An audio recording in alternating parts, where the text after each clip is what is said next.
Egito, patriarca fecha os olhos, 12 filhos em volta recolhem os despojos de uma vida de lutas, promessas e fé. E Jacó e Avino, o que viu, o que é. Acheguem-se a mim, sua voz estremece.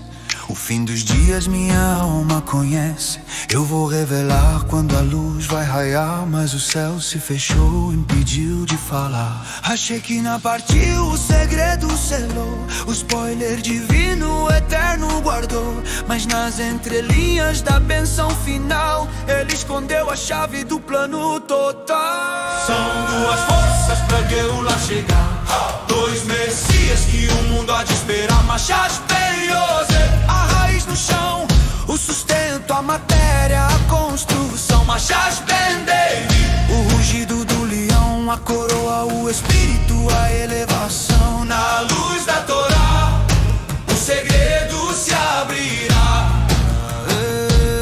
Yosef no Egito, provedor, mão que trabalha, que enfrenta a dor.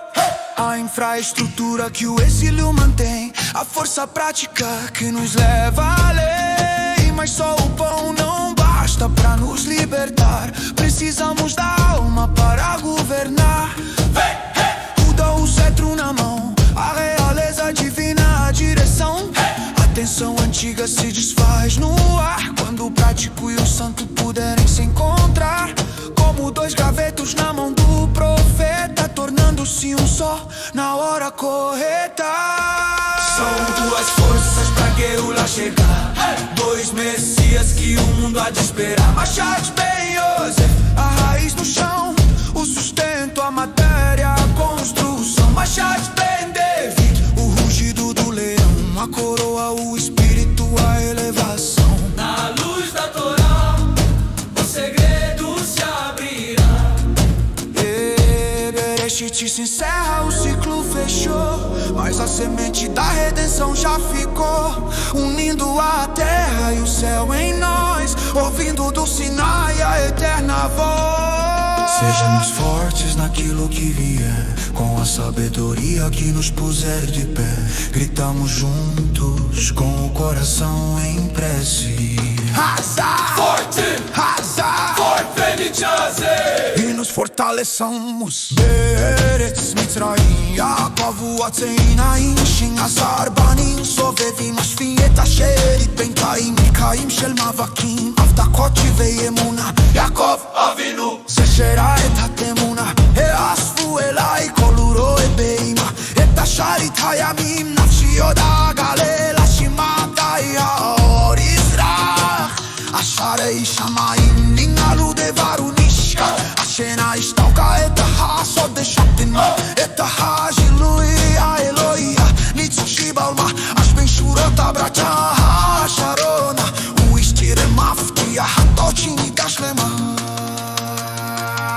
Shenei Koshotla, Geula Shetava, Shenei Majitin, Shehaolan Lahem Yechake, Bomashach Ben Yosef, Hasheresh, Badama Barnazah, Hakomer Ben Yavet, Otzma, Mashiach Ben David, Shagatare, Haketera Rua, Saita Luchetie, Biora Torah, Sodi Patak Bimihera. Bereshit Mistayim Amagal Nisgar, Achzera Geula Kvar Nita Venisha, Me'achim Shamayim Varetz Betochin Upnima, Shomim Misinai et Hakol Alichide Otzma.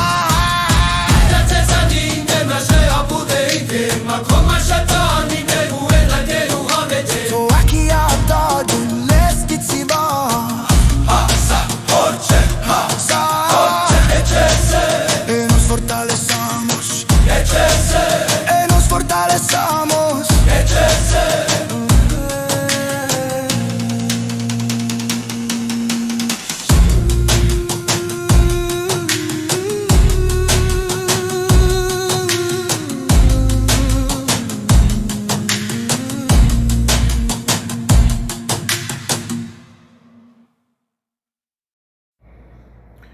Olá, tudo bem?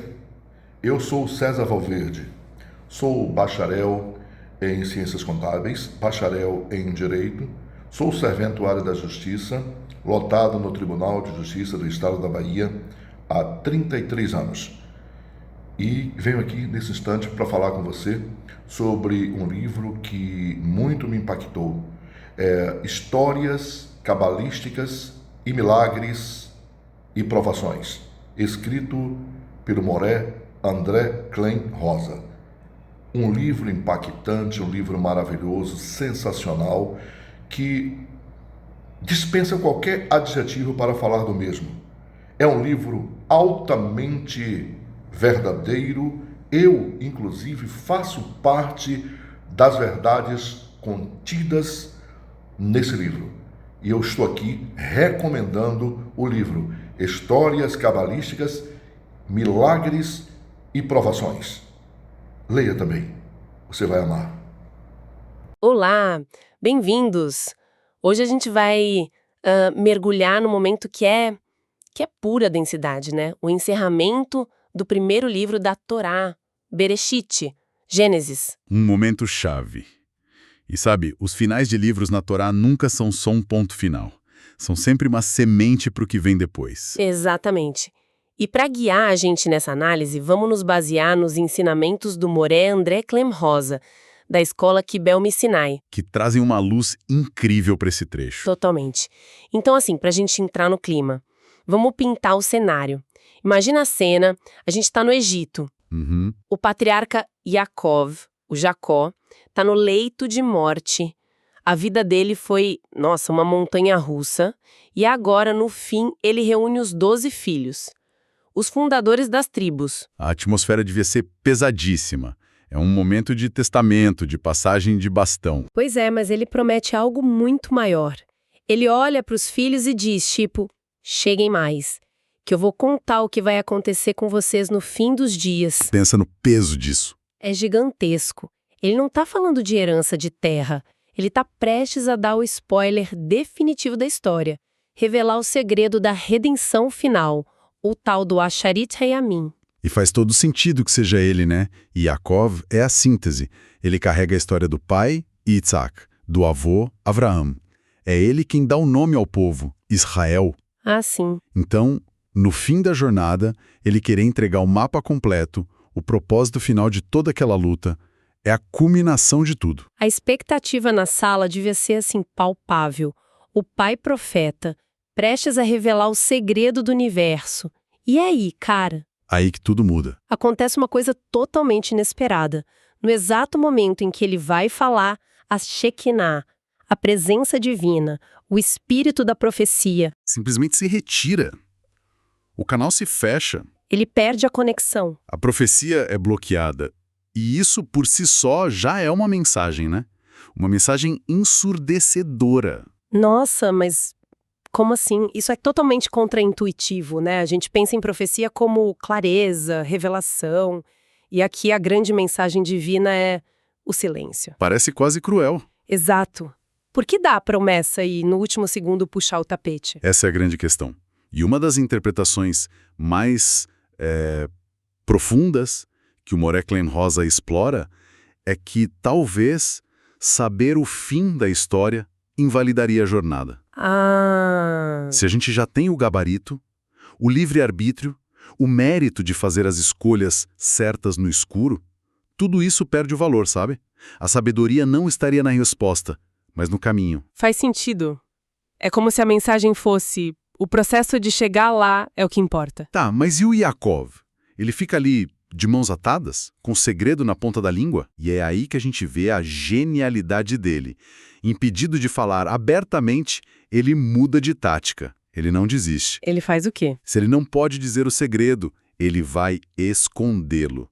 Ele vai criptografar a mensagem. Esconder. Onde? Dentro das bênçãos que ele dá para cada um dos 12 filhos.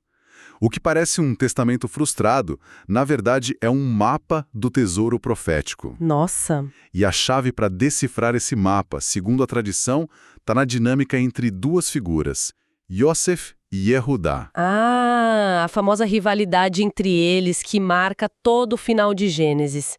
Então o segredo da redenção está escondido aí, na relação dos dois. Exatamente. Eles não são só irmãos. Eles viram arquétipos, sabe? Protótipos de duas forças messiânicas. Duas energias que parecem opostas, mas que precisam se integrar. E a tradição chama isso de? Mashiach ben Yosef e Mashiach ben David, que vem da tribo de Yehudá. Ok, vamos abrir isso um pouco, porque é um conceito bem central. Começando pelo primeiro, Mashiach ben Yosef, o Messias filho de José. O que a história do Yosef nos diz sobre essa força? Tudo. Pensa no papel dele no Egito. Depois de toda a jornada de sofrimento, ele vira o vice-rei. O que ele faz com esse poder todo? Ele administra o reino. Exato. Ele não lidera uma revolução espiritual. O que ele faz é infraestrutura. Ele interpreta os sonhos da fome, cria um sistema para guardar grãos, gerencia a economia e, com isso, salva todo mundo. O mundo todo, na verdade. O mundo conhecido. Yosef é a personificação da competência material, da organização, do planejamento. Ele é a força que constrói e sustenta o mundo físico. Entendi. Então, a força de Mashiach ben Yosef é sobre o domínio da matéria. É ter uma economia forte, uma sociedade organizada, é o alicerce. Isso. Mas, espera aí, isso não soa um pouco mundano demais? A gente costuma pensar em redenção como algo puramente espiritual, né? Pois é. E essa é a primeira grande quebra de paradigma que a história nos dá. A espiritualidade não acontece no vácuo. Ela precisa de um corpo, de uma casa, de uma sociedade que funciona. Não dá para meditar com fome. Exatamente. A força de Yosef estabelece que a redenção precisa de uma base material sólida. O sucesso no mundo físico não é o fim, mas é uma etapa indispensável. É a construção do palco. Nossa, isso muda tudo. Quer dizer que construir uma empresa, desenvolver uma tecnologia, organizar a logística de uma cidade pode ser parte do processo de redenção? Se for feito com a consciência correta, com certeza. É a preparação do terreno. Mas o terreno sozinho não basta, né? Não basta. E é por isso que a gente precisa da outra força. Yudá. Se Yosef é o administrador prático, quem é Yudá ali nas bênçãos? Yudá é o oposto completo. Yaakov não descreve ele com planilhas e silos de grãos. Ele diz: Yudá é um filhote de leão. A imagem da realeza. Da realeza, do poder, ele entrega a Yudá o cetro, o símbolo da soberania, e diz que a monarquia nunca vai se afastar da linhagem dele. O rei Davi vem de Yudá. A linhagem messiânica. Exato. Yudá não é a infraestrutura. Ele é a liderança, a visão, o propósito. Se Yosef é o como as coisas funcionam, Yudá é o porquê elas devem funcionar. Ele é a alma. Um é o corpo, outro é a alma. O hardware e o software. Perfeito? E essa tensão entre eles é a trama central. Pensa bem, é Yudá quem sugere vender Yosef. Anos depois, é Yudá quem se joga na frente para salvar o irmão mais novo. Contra o próprio Yosef, que ele não sabia que era o Yosef. Exato. Aquele confronto não é só um drama de família. É o confronto arquetípico entre o poder material, o vice-rei, e a responsabilidade espiritual e moral. E a grande questão que fica é: qual das duas forças vai prevalecer? Essa é a pergunta que Yaakov não pôde responder de cara. Tá, então temos esse conflito. Duas forças opostas, como se resolve? O segredo é a vitória de um sobre o outro?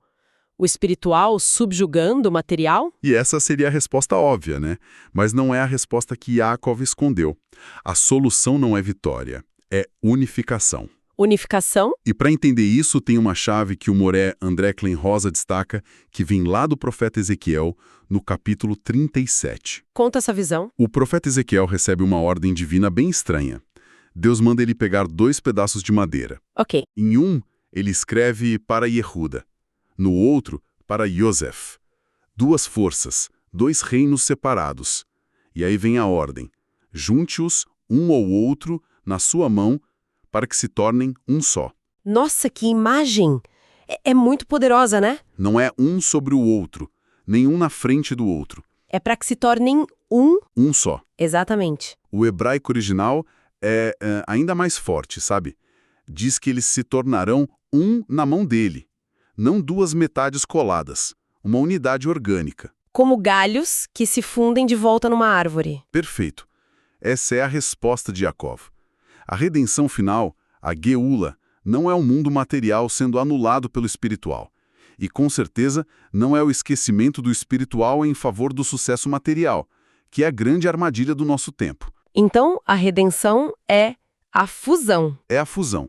É o momento em que a força prática, tecnológica, de Yosef, se alinha e serve à visão nobre e espiritual de Yehuda. Na prática, como seria isso? É a nossa capacidade de construir, de curar, de criar redes globais, toda a genialidade de Yosef, mas colocando em cada tijolo, em cada linha de código, o propósito e a consciência de Yehuda. É quando o como se casa com o porquê. Isso ressignifica tudo. Deixa de ser uma batalha entre sagrado e profano e vira uma tarefa de integração. De achar o sagrado dentro do profano. Precisamente. É pegar o poder bruto do mundo e dar a ele uma alma. E pegar a alma e dar a ela mãos para agir no mundo. Um sem o outro é incompleto, entende? Totalmente. Yosef sem Yehuda vira um materialismo vazio. E Yehuda sem Yehuda vira uma espiritualidade bonita na teoria, mas que não transforma a realidade. A redenção é a sinergia total. Exato. E isso me lembra, me leva de volta para aquela cena na sinagoga. Tem uma tradição muito bonita. Quando termina a leitura do último trecho de um livro da Torá, como Gênesis, sim, é um momento bem forte. Toda a congregação se levanta e proclama em uníssono Shazak, Shazak, Venit Shazak. Se forte, e que nós nos fortaleçamos. Isso. E eu sempre ouvi essa frase e pensava nela como um vamos em frente, um incentivo para começar o próximo livro. Mas depois dessa nossa conversa, essa frase, nossa, ela ganha uma profundidade completamente nova. Parece que agora a gente entende para que é a força, né? Exato.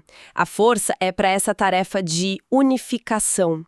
É preciso força para unir os nossos Yosefs e Yehudas internos. Força para equilibrar o trabalho, as contas, com a nossa busca por um sentido. Não é fácil. Não é nada fácil. Um lado sempre grita mais alto que o outro. Então, essa proclamação vira um chamado para a gente se fortalecer junto nessa tarefa de juntar as duas madeiras, sabe? De preparar o terreno para uma redenção que é pessoal e coletiva ao mesmo tempo. E isso nos deixa com uma reflexão final, eu acho. Se essa dinâmica de fusão entre o material e o espiritual é o grande segredo que Yaakov nos deixou, a pergunta que fica é: onde a gente vê isso hoje? Exato. Onde, no nosso mundo, essa fusão é mais urgente? Onde a gente vê a força de Yosef, sei lá, na inteligência artificial, na economia global, operando de forma avassaladora, mas sem a alma de Yehuda? E o contrário também, né? Onde vemos o espírito de Yehuda lutando para encontrar um jeito prático de se manifestar. Isso. A questão que Yaakov nos deixa não é qual lado escolher, mas sim, qual é a nossa maneira, hoje, de pegar esses dois pedaços de madeira e fazê-los se tornarem um só em nossas mãos.